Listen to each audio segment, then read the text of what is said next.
दीपक करतो वसुंधराला नाही तर पार्थ काव्या करते एका लेडीला मदत. काय नंदिनीची साथ देईल दीपक? काय विक्रम ठेवेल दीपक नंदिनीच्या बोलण्यावर विश्वास? काय होईल पुढे? काय पार्थ काव्यामध्ये होईल प्रेमाची सुरुवात? काय जीवा सत्य घरच्यांसमोर आणून नंदिनीची मदत करू शकेल की दीपक देईल नंदिनीला धोका? संपूर्ण गोष्ट जाणून घेण्यासाठी शेवटपर्यंत नक्की पहा. वसुंधरा ओवाळणीत मागते विक्रमचा विश्वास. काय नंदिनीचा प्लॅन काम करेल की ह्यावेळी सोडावं लागेल नंदिनीला घर? वसुंधरा देते दीपकला सूड घ्यायचा चान्स. काय दीपक मान्य करेल की काही अट ठेवेल वसुंधरा समोर? तर काव्या बांधते तिच्या दादांना राखी. पार देतो त्या दादांना शब्द की तो दरवर्षी तुमच्या ह्या बहिणीला इथे घेऊन येईल राखी बांधायला. दीपक म्हणतो तो कोणाचीही मदत करणार नाही. जर मदत हवी असेल तर पहिले त्याला हे जेल बाहेर काढा. वसुंधरा होते खूप शॉक. काय करेल ती? वसुंधरा म्हणते मूर्ख आहेस का तू? हाफ मर्डरचे चार्जेस आहेत तुझ्यावर. तर दीपक म्हणतो नाही सोडू शकत ना तर निघा इथून. काय करेल आता नंदिनी?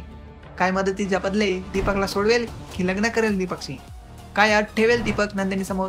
तर पार्थ काव्या करतात एका लेडीला मदत. काय जीवा नंदिनीचा प्लॅन जाणू शकेल की नंदिनी मान्य करेल दीपकची अट?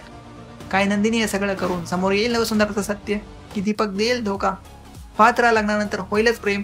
आणि सबस्क्राईब करा अतुल टॉकला.